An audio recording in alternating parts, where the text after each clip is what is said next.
Laura Di Nobile, muy buenos días, ¿cómo estás? Buenos días a todos, aquí estoy.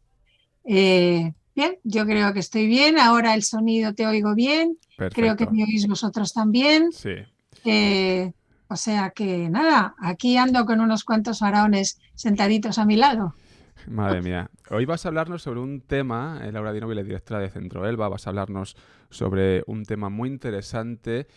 Son estas cosas que pasan casi por casualidad, porque es así, ¿no? Este tipo de descubrimientos que pasan por casi casualidad, que son la cassette DB, bueno, voy a decir en castellano, 320 en Deir el Bahari. Vas a hablarnos sobre Ujú. ello, Laura. Tienes una presentación preparada. De todas maneras, hay gente que escucha podcast, así que también seremos en las palabras ilustrativos para que nadie se pierda, no pierda nadie el hilo para el podcast posterior. Vale, Eh, cu- trataré eh, de escribir lo que estemos viendo y si después alguien quiere hacer alguna pregunta, aquí eh, me tenéis a vuestra efe- disposición. no hay, bueno, tenemos luego unos errores, pero yo creo que tenemos el tiempo suficiente que necesites para hablarnos sobre este tema, que es un tema muy interesante y hay que tratarlo con rigor y con análisis como lo haces tú. Vamos a comenzar. Entramos en este episodio de Ir el Bahari, Laura, y cuéntanos un poco de qué nos vas a hablar en primer lugar. Yo entiendo que te vas a ir al año 1881, al principio, ¿no? A un 6 de julio Correcto, y nos vas a ubicar correcto. en ese contexto, ¿no? Donde está Deir el Bahari, qué pasó el 6 de julio de 1881 y a partir de ahí vamos a empezar a ver a los protagonistas y todo lo que ha pasado posteriormente. Cuéntanos, Laura. Dos aclaraciones sobre el título que algunos estáis viendo en pantalla. La cachette DB320. Bueno, la palabra cachette es algo así como escondrijo y es en francés. Se quedó ese nombre porque en el momento en el que estamos, en el momento histórico del que estamos hablando, quienes, digamos, regían, quienes habían fundado lo que es hoy el Ministerio de Turismo y Antigüedades, entonces era ¿cómo se llamaba? Uy, se me ha olvidado el nombre. Bueno, no importa. Era el régimen que controlaba y custodiaba y excavaba también todos los lugares faraónicos. Entonces se quedó la palabra cassette, que era la palabra francesa. Y lo de DB320 era porque entonces esto está situado, como vamos a ver ahora, en Deir el Bahari. Y por eso lleva las iniciales DB. Lo que pasa es que actualmente lleva la TT de Theban Tombs, que es digamos, las siglas que llevan todas las tumbas de la zona. Pero bueno, la cuestión es que un momento histórico de suma importancia realmente para el estudio de la egiptología, que vamos a ver, ya sabéis que yo me enrollo, o sea que Javier, tú No, tú dale. párame Yo te haré cuando preguntas, quieras. los oyentes también te pueden Vale, hacer preguntas. Este es el contexto. ese es el El contexto. espacio, vamos, cuéntanos. Estamos en Deir el Bahari. La estamos viendo desde arriba en un mapa de Google Earth y para que os situéis, esto que estoy señalando aquí en la parte superior es el templo de Hatshepsut con su gran entrada. Aquí está el parking ahora. Bueno, no, mejor dicho, está aquí el parking. Y si nosotros subiéramos por este sendero que está marcado en color rojo, por aquí, por aquí, por aquí arriba, entre estos wadis encontraríamos un lugar que en el que primero os voy a presentar los protagonistas. Gastón Masperó, a la izquierda, es el francés que en estos momentos es el director del Servicio de Antigüedades, pero está en París en este momento. Ahmed Kamal es uno de sus ayudantes y Emile Bruch, uno de los dos hermanos Bruch que trabajaban con él, en ese momento era un joven, casi no voy a decir aprendiz, pero digamos que un poquito inexperto. Estos son las tres personas protagonistas, pero hay más. A la izquierda tenemos al señor Edwin Wilbur. A nosotros hoy nos suena más por el papiro Wilbur, pero en realidad este hombre era un coleccionista de arte que en aquella época, como muchos otros, compraba pues todos los elementos, todos los artefactos, todos los objetos interesantes que aparecían por la zona. Y a la derecha tenemos parte de la conocida familia Abdel Rasul. Los Abdel Rasul fueron personas siguen siendo, porque sus descendientes los conocemos y más de uno hemos comido en su restaurante, que vivían en la zona de Tebas. Lo que pasa es que dos hermanos, uno de ellos es el que vemos ahora a la derecha, uno de ellos se llamaba Mohammed, y resulta que ellos de vez en cuando encontraban casualmente alguna pieza original, algún papiro, algún ushepti de alguna tumba. Y cuando surge esta noticia, llega al Servicio de Antigüedades la novedad de la noticia de que están apareciendo en el mercado de antigüedades unos papiros muy grandes, muy interesantes y magníficamente fabricados, hechos. Entonces, Edwin Wilbur, de acuerdo con el Servicio de Antigüedades, finge querer comprar algún papiro, tampoco tenía que fingir mucho porque él compraba varios, y entra en contacto con alguien de la familia Abdel Rasul que le ofrece alguna cosa. Entonces, así se llega a la conclusión, para no enrollarme demasiado, que los Abdel Rasul, vamos a decir casualmente, no vamos a ser mal pensados, habían encontrado en este lugar, que luego vais a ver las fotos para encontrarlo casualmente, una tumba bastante profunda de la que desde hacía 10 años iban sacando objetos interesantes para la venta. Pero no lo contaron así fácilmente. Intervino la policía, intervinieron, digamos, métodos para convencerlos que hoy nos horrorizarían, pero bueno, la cuestión es que al final acaban contando el tema. Vamos a situarnos otra vez aquí con un dibujo. Tenemos aquí a la derecha el templo de Deir el-Bahari, lo veis, con sus terrazas. Aquí está el de Mentuhotep, y si hiciéramos todo el recorrido que os contaba antes, aquí detrás habría una tumba. Entraríamos por donde pone el dibujo A, pero ojo, hay que bajar un pozo que, si mal no recuerdo, tiene, no sé si entre 30 a 40 metros de profundidad, ¿eh? Luego un pasillo, otro pasillo, un descansillo, otro pasillo. Bueno, para que nos hagamos una idea, todo este lugar estaba lleno de objetos. Entonces volvemos, vamos a subir. Aquí está el caminito para que veáis que tampoco es muy fácil. Estas imágenes son un poquito antiguas, pero todavía nos sirven. Y aquí, casualmente, se encontraba la entrada de la tumba. Para que la veáis, os he traído unas imágenes que tienen 2 años y luego os voy a explicar por qué. Esto que se ve aquí es la entrada del pozo. Aquí tenemos el pozo a la derecha, se ve mucho mejor. Es una boca que debe tener entre 3 y 4 metros cuadrados de lado.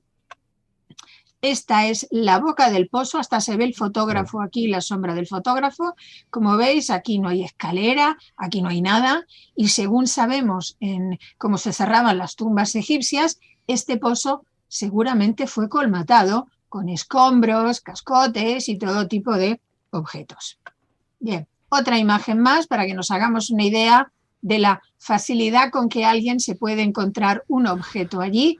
Os recuerdo que tiene un par de años esta entrada, ¿eh? Bien, el pozo es este. Aquí lo vemos arriba a la izquierda. Bajamos unas escaleritas y empezamos a encontrar lo que sería aquí en la imagen de la derecha un primer receso, un pasillo. El pasillo tiene 1 metro y pico nada más, es bastante estrecho. Hace unos años, puede que el tiempo pasa mucho, ¿no? Y con lo de la pandemia se nos han perdido 2. Puede que hagan 10. Una misión americana hizo unos estudios y este es el modo en que la misión americana hace pocos años pudo bajar, fijaros aquí la polea, colgando aquí de una cuerda, pudo bajar y ver, este es el fondo del pozo, y ver la entrada de la tumba. Claro, Laura, te iba a preguntar si esto era visitable, pero veo que no. No. Esto se puede visitar. A ver, dos cosas. También para los oyentes del podcast, cuando lo escuchen el podcast, es un sitio que se ve muy difícil. Hay que acercarse mucho para ver el pozo, entiendo. Y además, como tú indicabas antes, estaba tapiado, etcétera, etcétera. O sea, estaba camuflado. Y luego, seguidamente, que son ¿cuántos metros has dicho? ¿40 metros de profundidad? Quiero recordar que era entre 30 o 40 metros. No tengo aquí la nota ahora mismo. No recuerdo cuántos son, pero bueno, nos da igual porque aunque sean 20 metros, fijaros la escalerita con la que había que bajar en ese momento. Entonces, que esta escalera es moderna. Vamos, que también la usarían los egipcios muy parecida, pero a lo que voy, la casualidad de encontrar este lugar, yo la dudo un poquito, ¿no? Bien, voy a seguir con otra imagen y ahora vamos a entrar en la tumba. Esta es la entrada de la tumba. Si vemos aquí en el plano el primer receso con unos escaloncitos, sería la imagen que tenemos arriba a la derecha y la que tenemos aquí a la derecha. Como veis, la tumba no tiene las paredes trabajadas, no hay nada de pintura, nada, ¿no?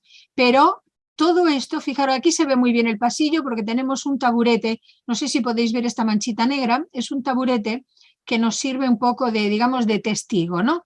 Del espacio. Bien, otras fotos interiores, más o menos del mismo sitio. Estos son los escalones, fijaros. Y todo esto estaba lleno de ataúdes.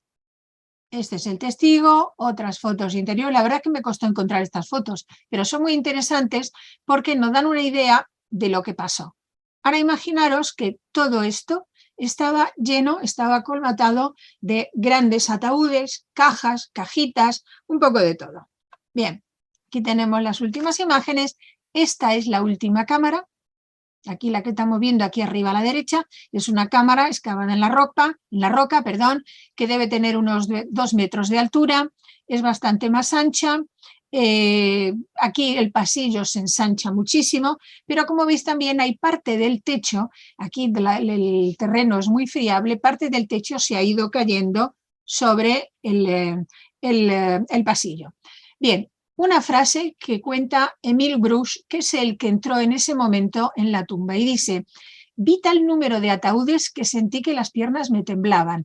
Bueno, yo creo que las piernas nos temblarían a todos. Aquí a la izquierda tenéis una primera parte de la lista de lo que Emile Bruch vio expuesto así a lo largo de todo ese pasillo.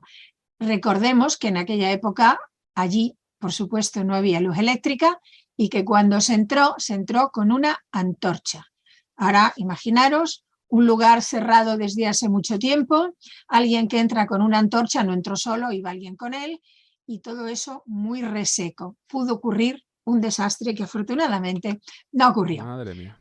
Aquí hay otro poquito y dice: superada la emoción, examiné lo mejor que pude a la luz de mi antorcha y vi que se hallaban allí las momias de personajes reales de los dos sexos. Es decir, ya pudo ver los nombres, las etiquetas que llevaban los ataúdes que pertenecían a reyes y a reinas.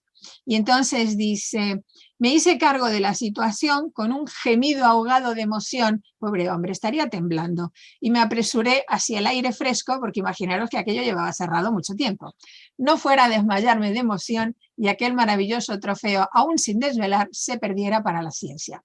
Bueno, yo muchas veces he querido ponerme en el lugar de este hombre, aparte de la emoción de encontrarse lo que estaba viendo allí, ese gran tesoro, ver el peligro que había, porque vamos, a todo esto, afuera estaban los Abdel Rasul, todo el pueblo, todo el mundo, porque claro, se había descubierto el escondite desde el que desde hacía 10 años estaban extrayendo objetos que servían para la venta. Huelga decir que había también algunos policías que estaban apoyando a Emile Bruch, ¿no? Pero claro, eso hizo que Emile tuviera que tomar una decisión que hoy lamentamos, pero bueno, estamos hablando del siglo XIX, es decir, vaciar todo eso en menos de una semana. Imaginaros, hoy se sacan dibujos, se fotografía, se toman nota de todo tipo de cosas y aquello lo tuvo que sacar en una semana. A pesar de eso, se tiene una idea más o menos de cómo y dónde estaban situados cada uno de los ataúdes. En este dibujo se pueden ver. Yo no me voy a enrollar y no lo voy a contar, pero ya desde la entrada había algunos ataúdes, seguían en este otro nicho, etc. Bien, no hay imágenes de la época, no las hay, pero yo creo que nos podemos hacer una idea, primero, que no sé si lo veis bien porque yo no lo veo demasiado bien, con una foto que hay a la izquierda, que en realidad pertenece al vaciado de una tumba de Deir el Medina, y con otro dibujo que salió precisamente sobre este tema en la prensa. Como os digo, esto se realizó, el vaciado se realizó en una semana, por lo tanto, aquello hubo que embalarlo lo más rápido posible, bajarlo, imaginemos que aquí arriba esté la tumba de Deir el-Bahari, bajarlo con todo el personal que pudo ayudarlo, más o menos sería pues un paseillo como el que tenemos aquí. Bueno, la cuestión es que se vacía todo, se carga en el barco del Servicio de Antigüedades, se lleva a un almacén en el Cairo y después se lleva al museo que en aquella época era el Palacio de Bulak, un palacio del jerife que lo había donado precisamente para eso y que estaba justo en las riberas del Nilo. Después, posteriormente, se va a trasladar a otro sitio que es el Palacio de Ismail Pachá. Simplemente como una anécdota, cuando estas momias llegan al Cairo, en aquella época había una aduana en la entrada de la ciudad, ¿no? Como en todas partes, y había que declarar qué mercancía era la que entraba. como no existía el detalle de momia, pues se declaró que era pescado seco. Vaya, Bien. vaya lo que nos cuenta. En aquella época, los barcos que navegaban por el Nilo y el barco con el que se llevó era este que os he puesto aquí un dibujo porque es que a Sí. mí confieso que me encantan. Siempre que vamos a Egipto con nuestros alumnos alquilamos uno. Esto es una dajabilla, que es un barco que puede tener hoy en día hasta unos 20 camarotes y se arrastra románticamente por el Nilo tranquilamente para ver sus paisajes. Bueno, voy a pasar rápidamente algunas de las imágenes de los elementos que llegaron al Cairo. Evidentemente, en aquella época se abrían los ataúdes, se desvendaban las momias, por lo tanto, no nos tiene que extrañar lo que vamos a ver. Esta es la reina Herutawi, que se ve que su momia había sido, digamos, restaurada un poquito antes de llegar. De llegar a la cassette, se le ven aquí restos de las trencitas de su cabello. Hoy la podemos ver así, un poquito más arreglada. Hay que tener en cuenta de que esto no era una tumba, o pudo serlo, la tumba de una persona o de una familia. ¿Qué hacían ahí todos estos faraones? Bueno, sabemos que hay ya en la dinastía 21-22 se han pasado unos cuantos periodos intermedios, periodos de problemas políticos, económicos, etcétera. Y evidentemente no es ningún secreto que las tumbas son saqueadas, todas son saqueadas al poco tiempo de cerrarse.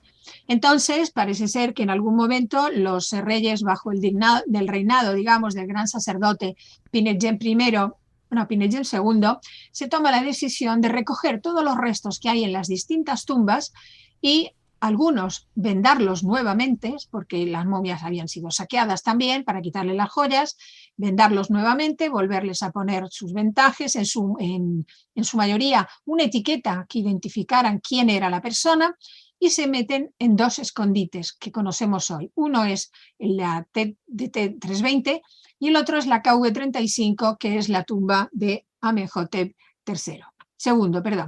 Bueno, allí nos va a aparecer nada menos que el sarcófago de Seti I.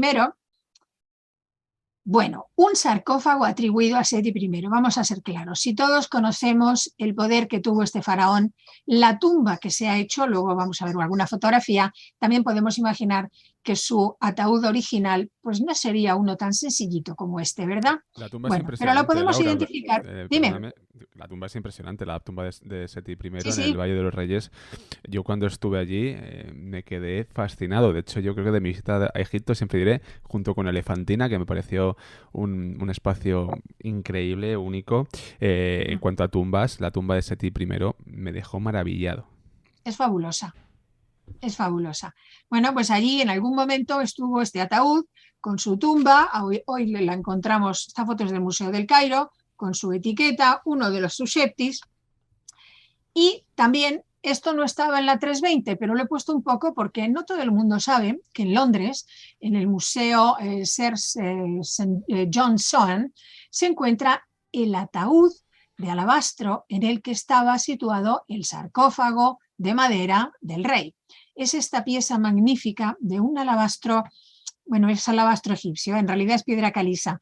No sé si en esta foto se puede apreciar muy bien, pero está íntegramente grabado con inscripciones. Este es el plumaje de una gran diosa que seguramente estaba allí. Aquí se puede ver una nut en el fondo, espero que lo podáis apreciar.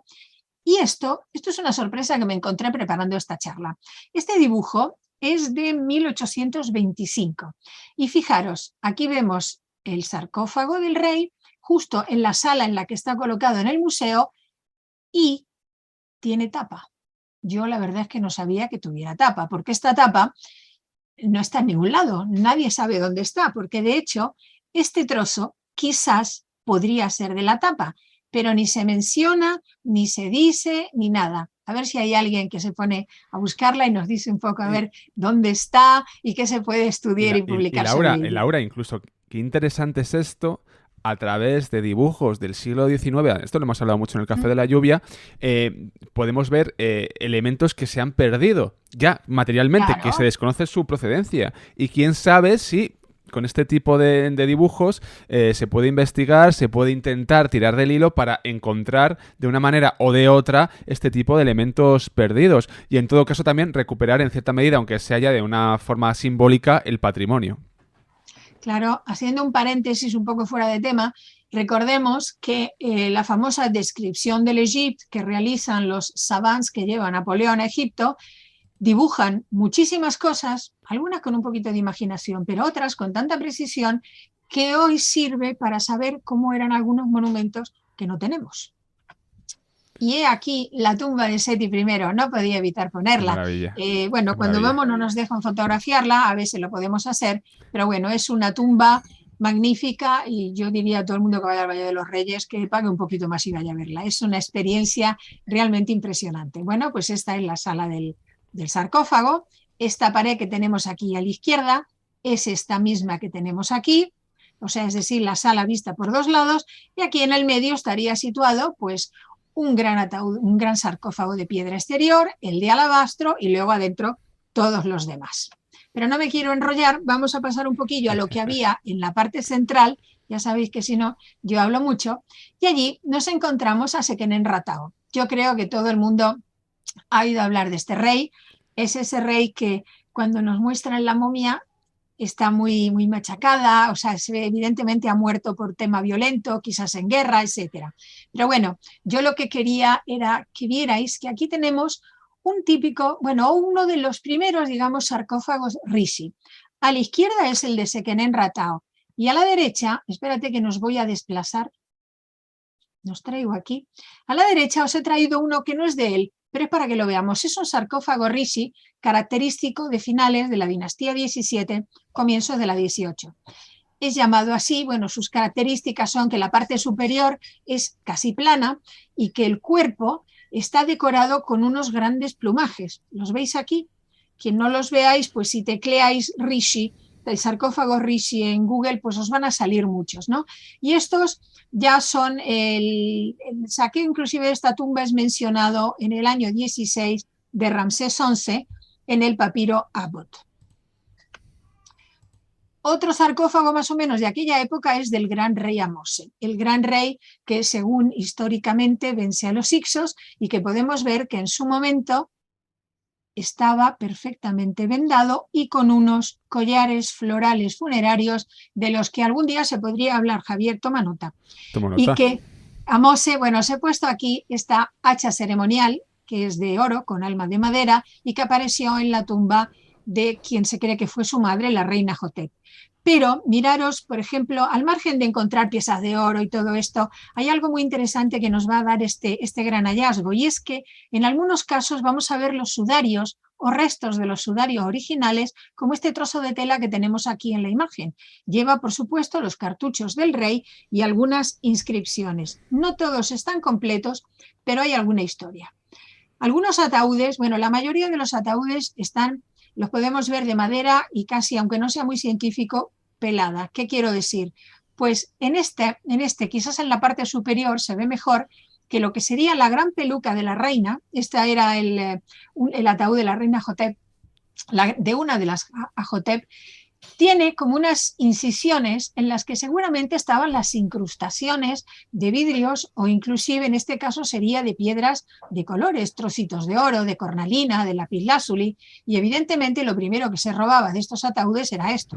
Como habéis visto, la entrada de la tumba, los Abdel Rasul no se podían llevar el ataúd, pero sí se podían llevar todo el recubrimiento de placas de oro o este tipo de adornos. Ahora bien, el nombre de la reina está escrito afuera, pero sin embargo adentro contenía la momia de Pinetjen I. No recuerdo si lo he comentado, pero con digamos, el movimiento de sacarlos de las tumbas donde han sido saqueadas, llevarlos a esta cassette. Bueno, pues para empezar ahí se encuentran varios faraones que están en ataúdes que no son de ellos. Pero es que luego, desgraciadamente, cuando esto se llevó al Cairo, pues hubo también otro movimiento de tapas por un lado, la parte inferior por el otro, la momia por el otro, varios movimientos. De hecho, hace unos años, unos investigadores franceses quisieron seguir la pista de algunos, a ver por dónde habían ido a parar, dónde estaba la tapa, la parte inferior, pero eso es ese es otro tema. Bueno, la famosa Mers Nefertari, esta reina que fue deificada en Deir el Medina junto a su hijo, Amenhotep I, también se encontraba allí con su ataúd en bastante mal estado, había unos pequeños vasos canopos. Y aquí tenemos otro ataúd, este es enorme, es muy grande, que también de la reina Nefertari, es decir, que lo que os he mostrado antes estaba metido aquí adentro. Perdón, chicos, estoy constipada. Aquí quizás se vea mejor esta decoración que os mencionaba antes. ¿Veis que hay un montón de celdillas y que todas están vacías? Evidentemente eso estaba magníficamente decorado. Para tener una idea, aunque no es de la misma época, es posterior. Si miráis el ataúd que se encontró en la KV55, ese que dicen que puede ser de Akenatón, bueno, pues os vais a hacer una idea de cómo era la decoración. Y además, ¿por qué no? Este tipo de decoración también lo tienen los ataúdes de Tutankamón. Pero es que esta foto me encanta, no puedo dejar de ponerla. Este es el mismo ataúd, fijaros, y este es Kamal, el personaje, el ayudante de Maspero que os mencioné antes, que está aquí sentadito al lado del ataúd en una de las salas del Museo de Bulak. Nos hacemos una idea. De hecho, si llegamos al Museo del Cairo, en la sala superior, en el lado de la izquierda, donde están todos estos ataúdes juntos, se ve está acostado porque de pie no cabría ni siquiera allí y se ve... Oye, bueno, Laura, ahora mismo, no es por ser malo, pero esto da para temas conspiranoicos, vamos, que eran gigantes. Javier, no me toques temas conspiranoicos. No seas malo. Bueno, vamos a seguir, porque si no, enrollo mucho. Esta momia, afortunadamente, no ha sido desvendada. Es Amenhotep I, y fijaros, aparte, bueno, de que la momia tiene un cubrecabeza, una máscara que le cubre toda la parte superior, aquí la vemos, tenía una impresionante colección de collares funerarios. Los collares funerarios se decoraban, se colocaban sobre el ataúd, pero también en muchas ocasiones se dejaban depositados en algunas de las cajas de los enterramientos, y además algunos se usaban quizás en el banquete. Si recordamos, perteneciente al entierro de Tutankamón, Theodore Davis, cuando está excavando, ahora mismo no me acuerdo, la llaman la cassette de Tutankamón, el escondite de Tutankamón. Bueno, encuentra una serie de collares funerarios que son realmente muy interesantes. Se conservan en el Museo Metropolitan y podéis buscar la página web si lo queréis. Bueno, pues este es un estudio muy interesante porque hay otra tumba, la KV66, creo recordar, en la que no tiene nada que ver con esta historia, pero es que me voy por las ramas, nunca mejor dicho. La estaba excavando Otto Schaden hasta el año 2006, creo recordar. Se encuentra en el Valle de los Reyes, está detrás de la tumba de Tutankamón, más o menos, y ahí se encontró un ataúd lleno hasta los topes, precisamente de este tipo de collares florales. Y se ha hecho un estudio interesantísimo. Bueno, hablando de estudio interesantísimo, porque si no me enrollo, lo que tenemos a la derecha es una, ¿cómo la llaman?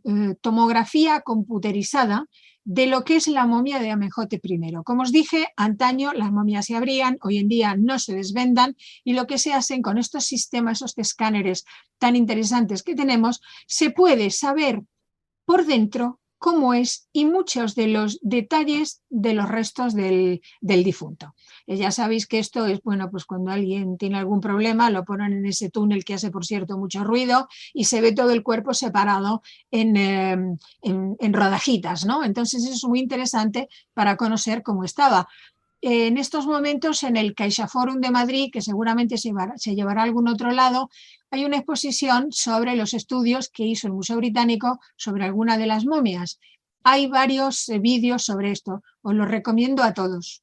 Mira, de hecho nos pregunta nuestro amigo No Soy Ross, nos pregunta lo siguiente, es que viene perfecto. ¿En qué años se comenzó? Javier, no te oigo. Laura, ¿me escuchas ahora? ¿Hola? No, no te oigo. ¿Qué ha pasado? ¿No oigo yo o...? A ver, a mí se me... Ahora sí, ahora sí. Se me oye, ¿no? Sí, ahora Sí, sí. vale, perfecto. No, Laura, te comentaba. Nos pregunta No sé Ross, un oyente y amigo, que cuándo se comenzó a realizar este estudio con tomografías, porque él dice que ha visto una exposición del British que es fascinante. Entonces, ¿cuándo se comenzó a hacer este tipo de estudios? Bueno, la exposición del British fascinante que mencionas es parte, la que tenemos ahora mismo en el CaixaForum de Madrid. ¿Cuándo se empezó? La verdad es que no lo recuerdo.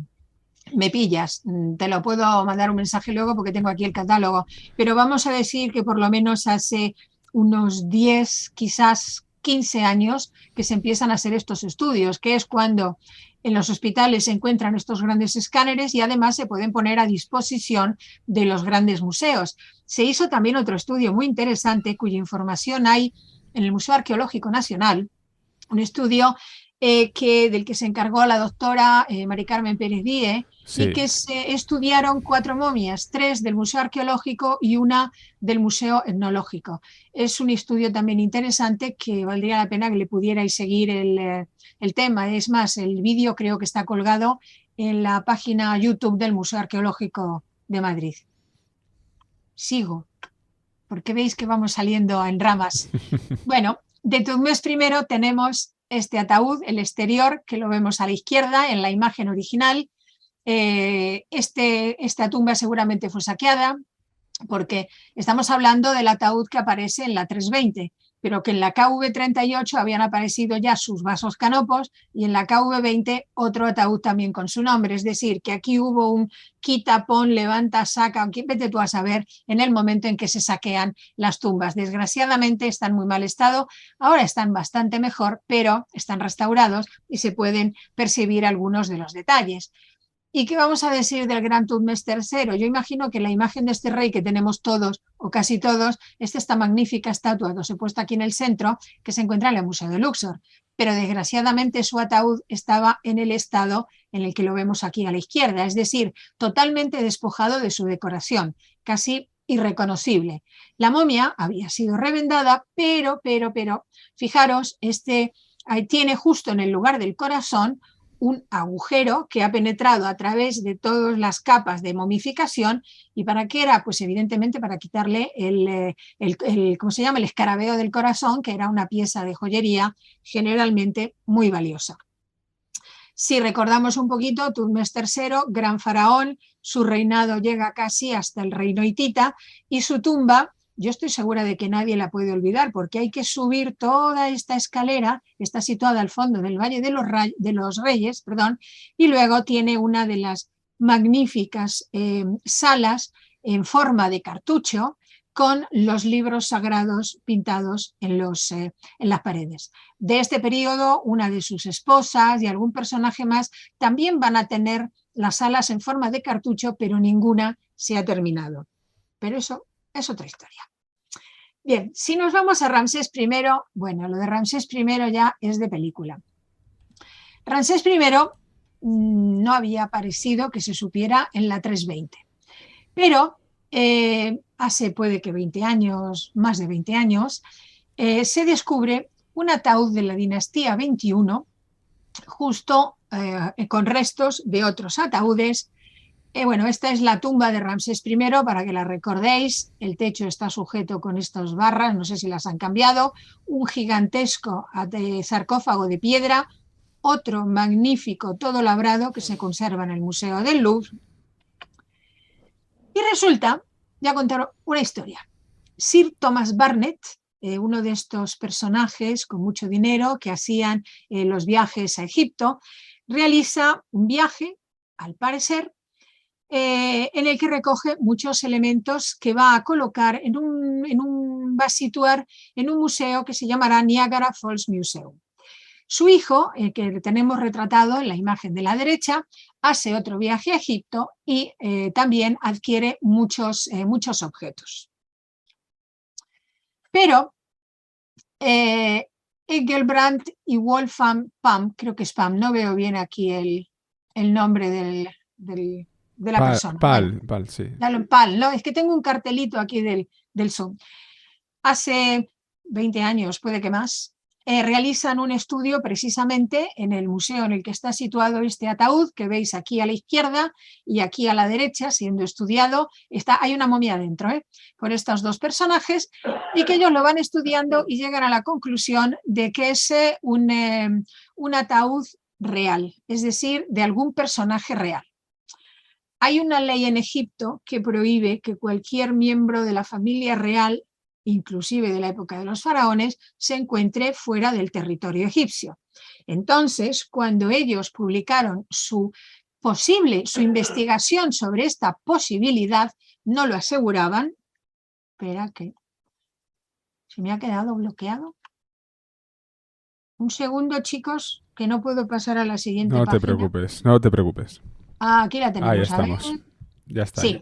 Bueno, se publica, hay una exposición, sale en la prensa, hay un ataúd real en Estados Unidos. Bueno, como veis, llevan los colegios a visitarlos, una magnífica exposición, y llama mucho la atención de, bueno, ya vendrá la imagen de Zahi Hawass. En ese momento, sí, aquí la tenemos, era el secretario general del Ministerio de Antigüedades, que ya sabéis que llegó a ser ministro de Antigüedades en la última era de Mubarak.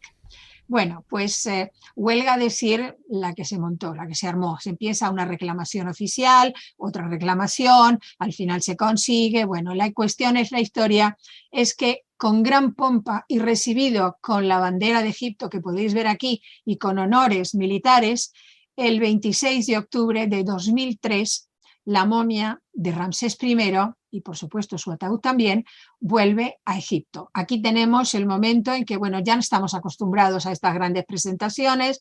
Hawass descubre el lugar en el que ha sido situada, etc. Y el 9 de marzo de 2004 fue expuesta en el Museo de Luxor. Allí hemos podido verla nosotros durante mucho tiempo, hasta que ahora ha sido trasladada con los demás al Museo Nacional de la Civilización Egipcia. Ojo, no es el YEM, es el otro.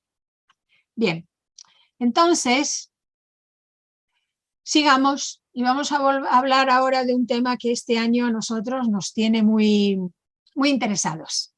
Vamos a hablar de Ramsés II. No hace falta que diga quién fue este rey, evidentemente. Quizás el más importante de una dinastía, de un grupo, digamos, de reyes que hoy conocemos como los reyes ramésidas, dinastías 19 y 20, y cuyo ataúd se encuentra, aquí lo tenemos a la izquierda y lo tenemos a la derecha también. No es el ataúd original de Ramsés II, es otro, pero él en este momento lo vendan nuevamente, lo colocan en el interior, ponen sus cartuchos y lo que se llama una etiqueta, que es este pequeño texto en el que se dice que ese es el ataúd de Ramsés II. Bien, bueno, esto debe pesar mucho porque no se mueve, ya se moverá. Esta momia tuvo digamos, se enfermó, tuvo una serie de virus, y en época en que el Museo del Louvre, la conservadora jefa de las salas de egipcias del Museo del Louvre era la doctora Christiane de Roche-Noblecourt, se convence al Estado, primero francés y después al egipcio, para que esta momia sea trasladada a París y se le haga un tratamiento para curarla, digamos, de todos los virus que la estaban atacando y destruyendo.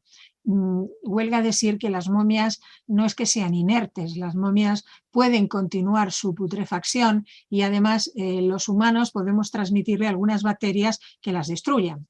Bueno, la cuestión es que esta momia fue trasladada a París. En ese momento el presidente era Charles de Gaulle, llegó a París con honores de jefe de Estado, se le hizo un tratamiento y volvió unos meses después al Museo del Cairo. A ver si puedo sacar la siguiente. Sí, haciendo simplemente un paréntesis, la KV7 es la tumba de Ramsés II, es esta que vemos aquí en los planos a mano izquierda, tenéis la entrada a mano derecha, algunos relieves y la cámara funeraria o la posible cámara funeraria en una fotografía de hace unos años en la que se estaba haciendo unos trabajos. Esta tumba se encuentra en muy mal estado. Se han venido abajo parte de los techos, se han destrozado mucho los relieves, porque nos podemos imaginar que esta tumba sería más o menos como la de Seti I, o mejor, con todo el tiempo que tuvo para realizarla. Se está intentando restaurar, pero son trabajos muy lentos y muy costosos. Bien, sigamos.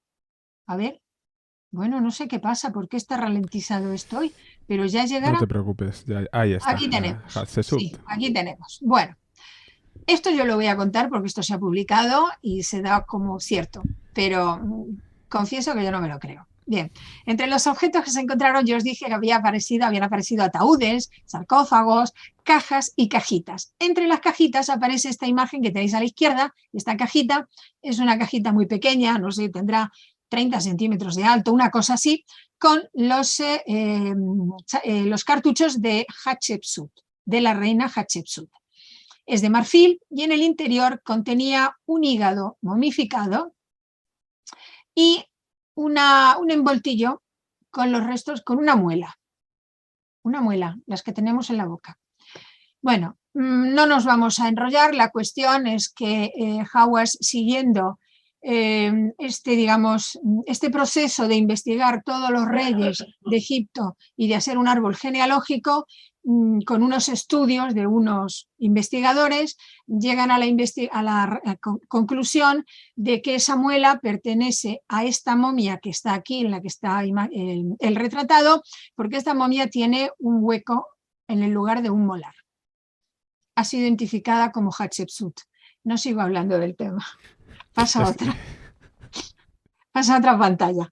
Bueno, vamos a seguir en la tumba y llegamos al final a la cámara principal que os mostraba antes, en la que aparece la mayoría de los ataúdes de la familia de Pinetjem I y Pinetjem II, grandes sacerdotes que en un momento de la historia de Egipto llegan a gobernar realmente el país. Bueno, estos ataúdes, como también podéis ver, tanto en la izquierda, esperar que os quito a Javier y a mí, así, y en la derecha están en muy mal estado, han sido muy saqueados, todos sus adornos magníficos han desaparecido, pero hoy lo encontramos como lo tenemos ahí a la derecha, y si esto me funciona, fijaros el detalle con el que estaba realizando. Recordáis que antes hablábamos de unas celdillas que había en determinados ataúdes. ¿Veis? Este era el relleno, en este caso sería de vidrio. En esta época se usa el vidrio de colores para decorar todo lo que sería el cuerpo. Y aquí tenemos otro detalle y además podemos aprovechar para ver la madera original con la que se realizaban los ataúdes, que generalmente no eran de una sola pieza, sino que restos, trozos de madera,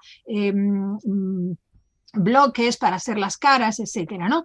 Bien, pues la madera no era totalmente desbastada, sino que sobre esta superficie, que para quienes no la vean, estamos viendo la madera literalmente trabajada con la suela, pero no alisada, se recubría con unas capas de yeso, aquí creo que lo estáis viendo, que son unas capas blancas, sobre las que se realizaba la decoración. Por eso, inclusive, aunque nos dé pena haber destrozado un ataúd, bueno, pues estamos viendo temas interesantes para poder estudiar, ¿no? Bien, de Pinetjem II quiero destacar un sudario. ¿Recordáis que antes hablábamos del sudario de Ahmose? Bueno, pues de Pinetjem tenemos el sudario completo. Fijaros, es esta tela que tenemos aquí a mano izquierda y justo en el centro están las fórmulas y los títulos del rey incluidos en el gran sacerdote, incluidos en un cartucho. Creo que me estoy enrollando mucho, por lo que voy a acelerar un poco. Tenemos tiempo, tenemos margen de tiempo. Yo creo que si nosotros nos da permiso y los oyentes están bien y podemos ampliar un poquito más. Vale. Bueno, aparecen también evidentemente las mujeres de la casa de Pinetjem I y II. Y entre ellas tendremos a Nescons, que la vamos a tener aquí en un magnífico ataúd, que sí que nos ha llegado con toda su decoración, todos sus, no sé si se puede apreciar bien en la fotografía, pero os he traído algunos detalles. En este caso, en esta época, los ataúdes van a tener las manos, las manitas, pegadas sobre pegadas sobre lo que sería aquí el pecho, pero son piezas separadas, pegadas, es decir, que están realizadas aparte, casi siempre forradas con láminas de oro y luego colocadas. En algún caso, en alguna, vamos a ver inclusive que tienen algún tipo de joyería incrustada como anillos o algo así. Pero también podemos ver que muchas otras piezas, como por ejemplo los detalles de este pectoral, son elementos que están hechos en relieves y pegados. Cuando decimos en relieves y pegados, algunos son de madera, como las manos, porque son más grandes, pero los más pequeños están hechos como de yeso, como de escayola, y pegados y pintados. Algunos más, no voy a ir un poco más rápido, los interiores, en muchos de los casos los vamos a ver sin caras. ¿Por qué? Bueno, pues porque sabemos que las caras estaban generalmente decoradas con placas de oro, y esas placas de oro, vamos a ver, sería lo que hoy llamaríamos el pan de oro, solo que nuestro pan de oro es sumamente fino y el que se usaba en Egipto era más bien grueso.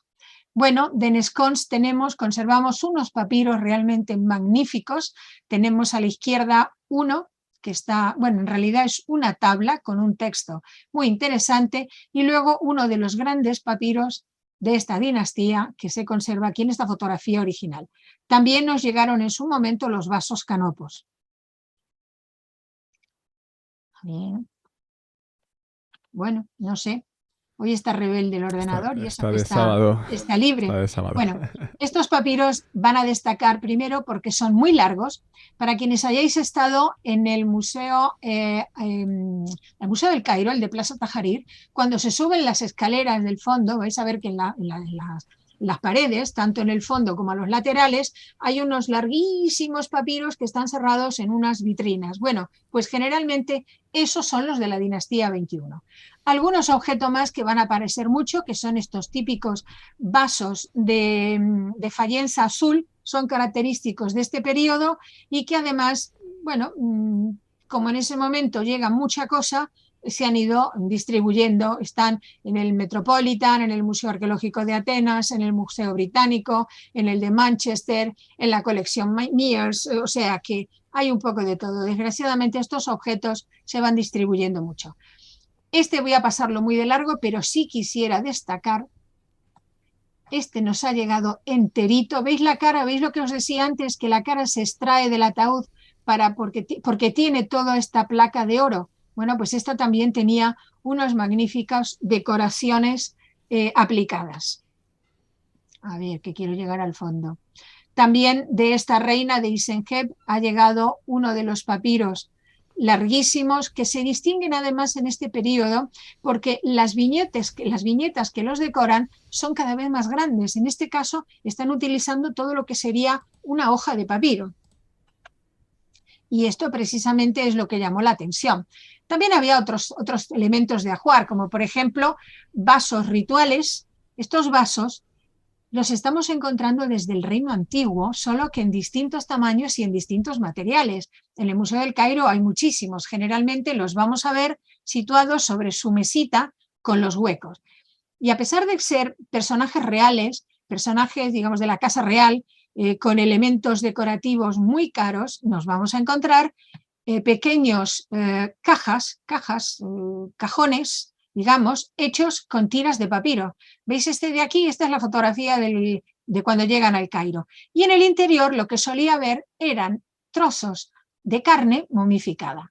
Si vamos al museo, por ejemplo, al museo de Plaza Tahrir, al museo del Cairo, ¿vale? De toda la vida, vamos a ver que hay unas vitrinas como esta de la derecha, en la que hay trozos de carne de buey, de cerdo, de cabra, de lo que fuera momificado. Evidentemente, el difunto se tenía que alimentar de alguna manera en el más allá, tenía que llevarse los alimentos. Y ahora quiero hablaros de una pieza que es una de mis favoritas. Quienes hayáis estado en el Museo del Cairo hasta hace 2 años, en la parte superior, en el lado derecho, habréis visto este catafalco cerrado. Estaba muy oscuro, ahora está iluminado, con algo adentro con muchos colores. El que vemos aquí estudiándolo es un egiptólogo ruso del Serras. Si vemos una de las fotografías originales, vamos a ver aquí a la izquierda que son trozos de cuero de colores. Bien. Esta pieza ha estado allí durante muchos años. La verdad es que se veía poco porque estaba en un lugar muy oscuro. Estas son algunas fotografías realizadas con detalle por los rusos y nos muestran que está realizada, fijaros aquí a la izquierda, y si no lo describo, toda su decoración está formada por distintos retales, trozos de cuero, distintos tipos de cuero, aunque en su mayoría es gasela, de colores, es decir, teñido. Si tenemos, por ejemplo, un cartucho, todas las letras, todos, digamos, los jeroglíficos del cartucho están pegados. Es como cuando pues, un niño recorta unos dibujitos, unas figuritas y las pega sobre un papel. Bueno, pues esto, así es como se hizo este elemento. A ver, y hoy afortunadamente lo tenemos magníficamente expuesto. En el Museo Nacional de la Civilización Egipcia está expuesto en todo su esplendor, forma toda como una habitación, está cerrado dentro de lo que es una cristalera, muy bien iluminado, restaurado, y en su interior se han colocado algunos elementos que nos muestran que posiblemente esto era una tienda funeraria. Si nosotros hoy, no sé si alguna vez habéis asistido a algún funeral o alguna boda en Egipto, pero habréis visto que se arman unas tiendas muy grandes con unas telas de grandes colores, muy vistosas. No quiero decir que sea lo mismo, pero sí que puede ser una idea de que antaño, en el periodo faraónico, pues que los funerales quizás se realizaran dentro de una tienda como esto. Se llama tienda porque en realidad tiene forma de tienda, son 4 paredes que nos muestran lo que formaría casi una sala. Quizás lo más valioso es que de momento, yo siempre digo de momento porque en el Museo del Cairo puede aparecer cualquier cosa, es la única que tenemos. Y como había sido conservada en la tumba muy bien dobladita, pues al desdoblarla se ha podido conservar. No dejéis de visitarla. Seguimos. Antes veíamos una de estas cestas, ¿no? Bueno, pues esta cesta que tenemos aquí a la derecha también está ahora mismo expuesta en el Museo de la Civilización Egipcia. ¿Y qué contenía? Pues una peluca. Las pelucas, nosotros conocemos generalmente, la más conocida es la de Merit, la que apareció en la tumba de ella y de su esposo Ja en Deir el Medina, que es una peluca preciosa, muy larga, con el pelo muy largo, que se guardaba en una caja muy grande de madera, que se conserva en el Museo de Turín. Pero sin embargo hay otras, esta necesita pasar por la peluquería, pero está conservada ahora mismo, bueno, ahora mismo no sé dónde está porque están haciendo muchos cambios en el Museo del Cairo, pero hay una sala en la que hay toda una vitrina de pelucas, posiblemente esté allí, ¿no? Bueno, pues nos hacemos una idea de cómo eran las pelucas, como bien sabéis, eran de cabello natural. En algunas se ha encontrado crin de caballo, posiblemente por ser largos y que servían para coserlos a la tela en la que estaban cosidas. Bueno, pues voy a seguir porque si no, a ver. Y luego había otra cosa. Esto no nos extraña porque sabemos que los animales se momificaban y muchos de ellos se colocaban en pequeños ataúdes. Pero es que esto es una gacela, esto no es un halcón ni otro pájaro. Esto es una gacela que mide su estuche, su ataúd, mide unos 85 centímetros de largo, es decir, que es bastante grande.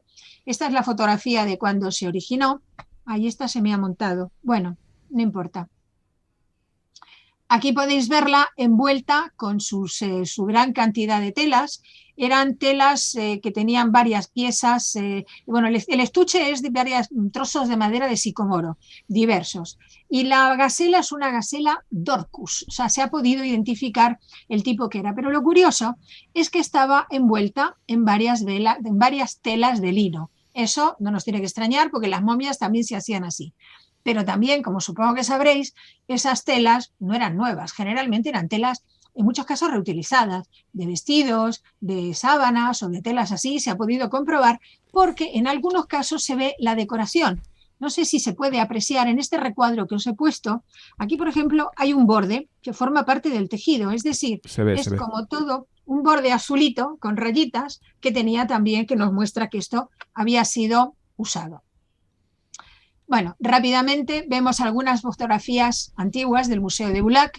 El Museo de Bulaq sufrió una inundación muy grande del Nilo en el que se perdieron muchos materiales, entre ellos gran parte de los dibujos que Mariette hizo para la inauguración de Aida.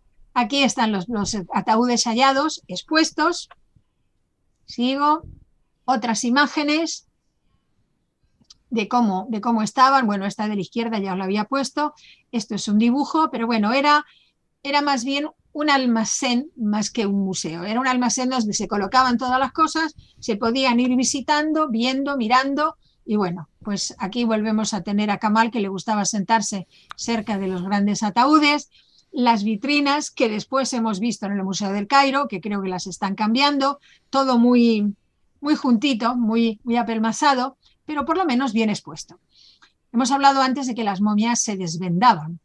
Bueno, pues aquí tenemos, aunque es una pintura, es una pintura que podemos decir que es casi una copia de un desvendado de momias que realiza Margaret Murray en el Museo de Manchester, porque esto eran grandes, por un lado, para los privados eran grandes celebraciones que hacían en su casa si habían comprado la momia. Y si no, por ejemplo, en el museo se iba desvendando toda la momia delante de una gran audiencia para poder ver cómo estaban vendadas y cómo estaban haciendo. Son cosas de la época. Esto hoy nos horroriza, pero bueno, son otra época. No, aquí no.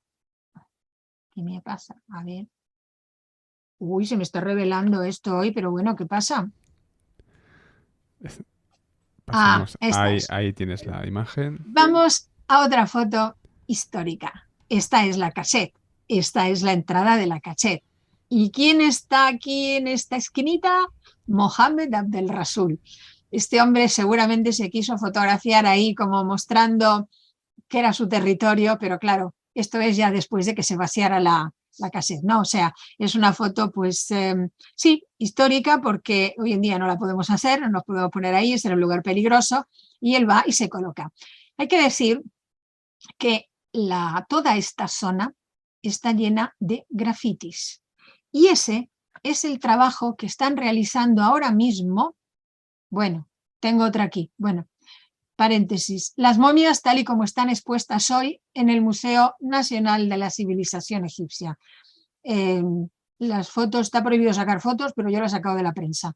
Por lo tanto, podemos verlas, están envueltas, iluminadas y en un sitio, bueno, bien puestas. No podemos decir más.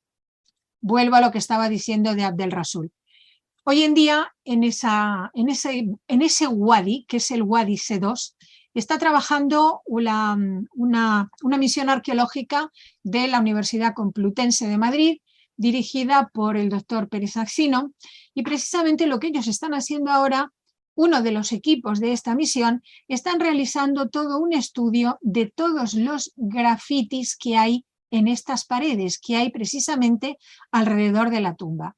Y para seguridad, para poder subirse, para poder mirar y para custodiarla, lo que han hecho, de acuerdo con el Ministerio de Antigüedades, ha sido cerrar la boca de la tumba con una gran estructura de hierro, con una puerta, es decir, que algún día a lo mejor podemos bajar a verla, y un lugar, o sea, para asegurarlo y de paso para estudiar todo lo que es el entorno de este lugar. Y yo creo que no tengo ninguna más, no sé si pasar o no pasar. Ahora, preguntas. Bueno, hay una pregunta que nos hace Aroa. Ahí está, perdóname. Hay una pregunta que nos hace Aroa que dice, jolín, ¿de dónde sacas tantas fotos? ¿Cómo lo haces, no? Tantas fotos buenas, ¿no? Y qué labor tienes que realizar también de investigación para encontrar todo este tipo de fotos. Bueno, San Google. Vamos a ver, hoy en día hay muchísima información. Inclusive muchas misiones arqueológicas cuelgan sus informes de excavación. Entonces, se pueden sacar de allí en muchos casos. Esta me la ha facilitado el doctor Pérez Axino, clarísimo, ¿no? Esta sí. Pero las demás, pues de la prensa, de periódicos, de libros, tengo unos cuantos y entonces a veces puedo sacarlos. Es que si no se ilustran estos temas de historia, pues es muy difícil poder explicar algunas cosas. Es complicado.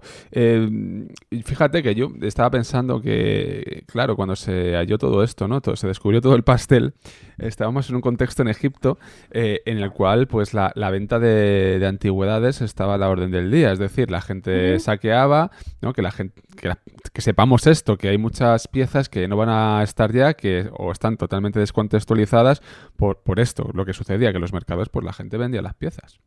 Y esto Sí, ha sido así durante muchísimo tiempo. pero es que era normal además. Fijaros que unos años después de este hallazgo se encuentra otro, pero eso es otra historia, toma nota Javier, Toma nota. que es el hallazgo del Babel Gasus. Babel Gasus o Gusus es el nombre que se le da a una tumba, a un enterramiento que está situado justo debajo del patio de Deir el-Bahari y en el que se encuentran unos 120, 130 ataúdes de sacerdotes y sacerdotisas del clero de Amón de la dinastía 21 y 22, es decir, más o menos del periodo en el que se realiza esta cacheta. Bueno, pues cuando esos objetos llegan, los ajuares estaban, digamos, los ataúdes estaban completos. La parte de abajo, la momia, la máscara, la tapa, en algunos casos había dos ataúdes, uno dentro del otro. Cuando esos llegan al Cairo, el Jedibe, que era el que gobernaba en ese momento, pues quiso agasajar, bueno, cuando llegan al Cairo ya se mueven tapas con partes de abajo, lo mismo que pasó con esto de la 320. Para agasajar a algunos embajadores, regala a algunos embajadores de países europeos importantes, Turín, Madrid, París, Londres, Berlín, etcétera, varios conjuntos. Cuando llegan, también en el transporte se mezclan, se cambian. Y el problema que hay hoy en día es que también se intenta seguirles la pista a ver dónde están las distintas piezas y hay que estudiarlo. Claro. No sé por qué había llegado lo del Babel Gasus. ¿Qué me habías preguntado, Javier?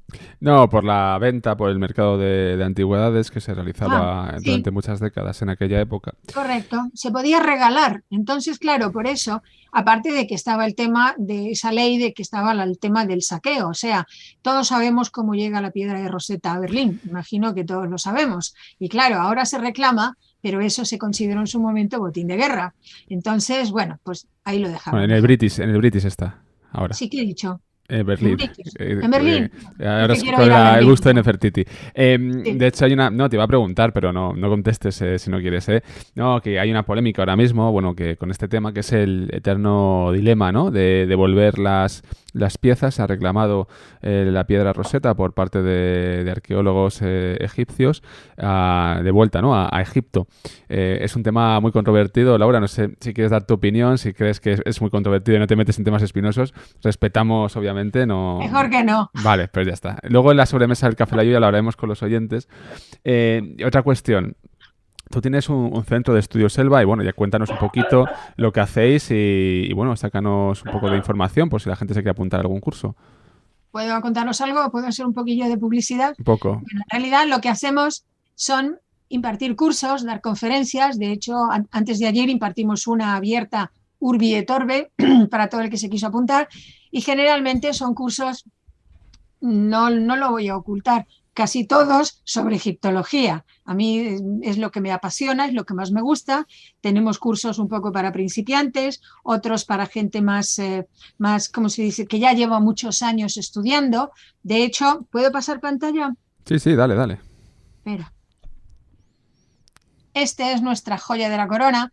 Por eso decía que este año Ramsés era muy especial para nosotros, porque este año vamos a dedicar el curso, todos son 26 clases, al estudio de todo lo que son la dinastía 19 y 20, es decir, todo lo relacionado con los reyes ramesidas. Tienen mucha historia para darnos, es el momento de grandes construcciones templarias, grandes construcciones de tumbas, llegan los famosos pueblos del mar, pero hay mucho más para contarlo y este año se lo vamos a dedicar a ellos. El curso, digamos, nuestra joya de la corona, ¿no? Pero también lo que hacemos es pensar en los que no quieren hacer un curso tan largo, un curso tan específico. Y entonces tenemos la serie del mundo del Egipto antiguo. Vamos por el quinto. Es que empezamos por el primero, pues explicando que era una pirámide. Así fue. Personas que no tenían ganas de estudiar un curso muy largo. Bueno, este año tiene 13 clases, o sea que también se las trae, ¿no? Y explicamos distintos temas, intentamos que sean novedosos, pero que sean explicados de una manera un poquito básica para quien está empezando a entrar dentro de lo que sería el estudio de la egiptología, ¿no? Lo vamos a veces uniendo, digamos, algunos seminarios y este seminario Lo hemos conseguido este año, pero llevamos varios años detrás. Yo imagino que todos habréis oído hablar del doctor Juan Antonio Belmonte. Podemos decir que yo lo considero el mejor especialista en el tema de astronomía del Antiguo Egipto. Lleva muchos años estudiando, ha dirigido el Instituto Astrofísico de Canarias, de hecho viene desde Tenerife, y por fin puede presentarnos un seminario sobre un estudio que ha realizado a lo largo de 10 años. Él lo ha titulado Templos, Calendarios y Constelaciones, y allí nos va a explicar sobre el tema de que si la orientación de los templos, de las tumbas, tenían concordancia o no con las constelaciones. No me voy a enrollar más, pero bueno, es un tema que yo creo que muchos de nosotros hemos leído sus libros, ¿no? Y bueno, pues ahí está. Se mete la gente en la web del Centro Elba y pueden ver toda la info. ¿Y qué te iba a decir, Laura? Hay preguntas. Hay una pregunta de Francisco. Nos dice, has hablado de la época en la que las momias son sacadas de sus tumbas. Pone reventadas y trasladadas a una nueva ubicación para evitar el saqueo de las mismas. ¿Hay bibliografía específica sobre este tema? Gracias. Sí. A ver, bueno, la primera información que encontramos es el papiro Abbott, precisamente, que es el que nos habla de los robos de las tumbas y de los grandes juicios que se llevan a cabo precisamente sobre los ladrones que encuentran. Entre los ladrones están los policías que cuidaban, el alcalde de Tebas, el alcalde de la zona de Luxor. Sí las hay. A ver, hay un libro de Pascal Vernus, que creo que todavía se puede comprar, que está en francés. Yo no sé francés, pero lo puedo leer. El título es algo así como Escándalos en el Antiguo Egipto. Allí cuentan muchas de estas cosas, pero también hay otro libro de John Romer, que ese está traducido al castellano, y también nos habla de toda la historia de los robos de las tumbas.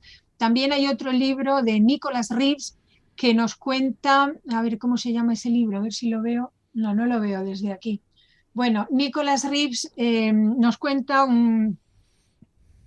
no sé si es Nicholas Reeves ahora mismo, pero es también, bueno, buscaré el título y os lo pasaré luego, porque es que lo tengo ahí enfrente, pero no lo veo, que también nos cuenta sobre los robos de las tumbas. Eso, inclusive, si tecleáis en Google van a salir muchos de los temas, inclusive alguno se puede encontrar la publicación online.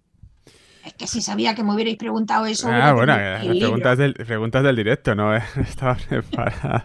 Bueno, pero espero haberte contestado. Sí, no, muchas gracias, Laura. Que la gente se meta en la web. Y gracias por asomarte al Café de la Lluvia esta mañana y hablarnos de este tema tan interesante. Creo que queda bastante claro. A vosotros por invitarme y pasar aquí un ratito en el Café de la Lluvia, que siempre me gusta. Pues un abrazo muy grande. Cuídate. Un abrazo. Chao. Adiós a todos. Adiós. Ahí teníamos a...